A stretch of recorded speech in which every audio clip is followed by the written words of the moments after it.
And gentlemen, all my friends, brothers and sisters, Namaskaram. It's, it's a special day and I'm so happy to be here to be sharing these moments with you. My father came from a very, very humble background, had a challenging life because the pockets were not deep. We stayed in 2 rooms in a chawl, which was a kitchen cum bedroom and a living room cum bedroom. And why I'm saying this is because my father was extremely passionate about academics. He became a professor.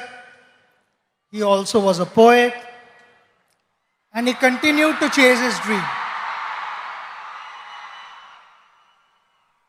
He did not have the best of facilities, but he made the best of what he had. So in those 2 rooms, he found a corner and stood first in BA and MA and won a gold medal.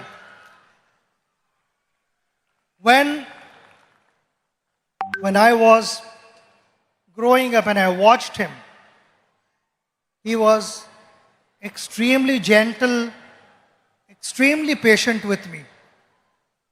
So whatever mistakes I made as a child, I was convinced. He explained to me and I got convinced. It was never that he tried to correct me forcibly. And that created a huge positive impact on me. I learned so many things from him. He was extremely patient. And why I say this?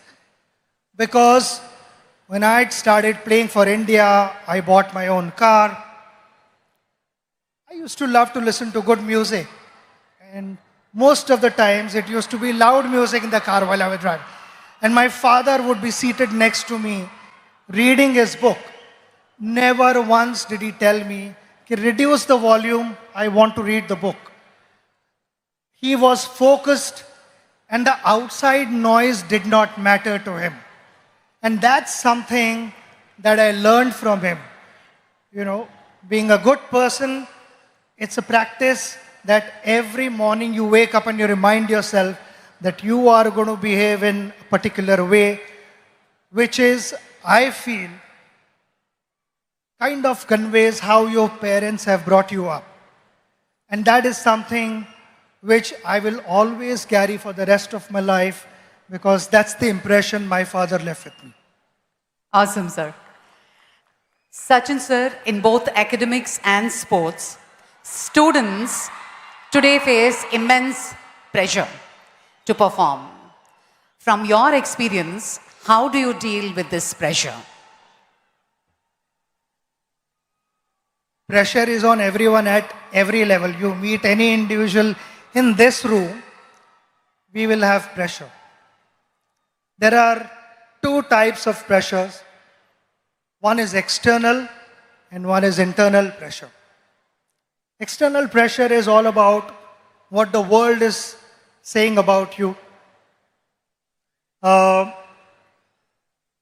think in today's world, when social media is so active, people want to know what is being said about myself.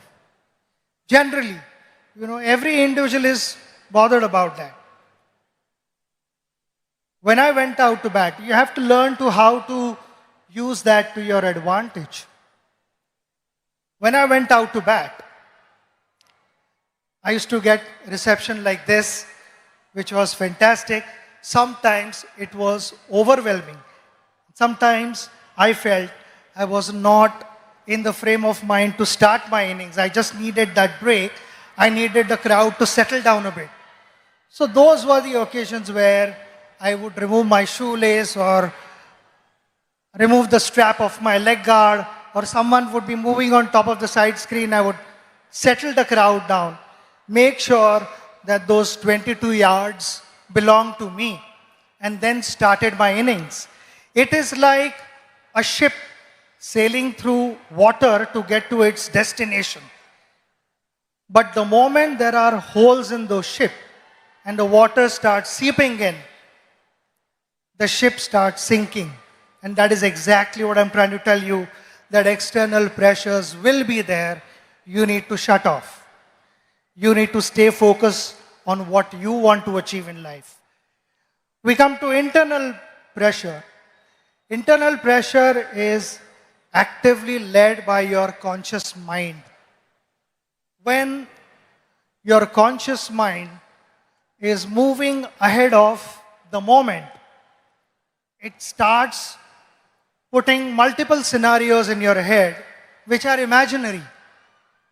Failure, consequences, disappointments, and all these things, they kind of freeze you. They increase the pressure. The idea is to stay in that moment. When I went to bat, people talk about, he was in that zone and that's why he batted well. And what is that zone? That zone is all about surrendering yourself to your subconscious mind, which knows what to do. It is always the conscious mind, as we call it. The monkey over your shoulder would be putting doubts in your head. And while batting, also sometimes that would happen. Before the ball was delivered, the conscious mind would put doubts in your head. Could that be a bouncer? Could that be a yorker? Could that be an outswinger where the delivery was not released at all? So I found myself batting at my best when I had surrendered myself to the subconscious mind. So that would be my advice to all of you, to stay focused, stay aware of what's happening around you, but don't let the external energies dominate what you want to be in life. Absolutely. So one last one. On this centenary celebrations of Andhra University, your one message to all the students out there. We are celebrating a very, very big moment. The centenary of Andhra University.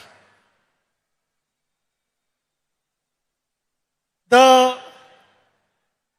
magical figure that we talk about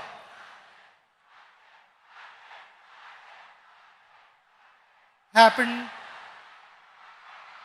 with the contribution of many.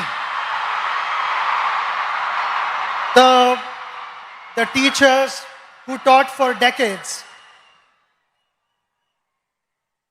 And there are many illustrious people who have been able to shape our country, who have to give a new meaning to the youth of India, who have guided them. And all these things would never have happened without the guidance of all those teachers who imparted knowledge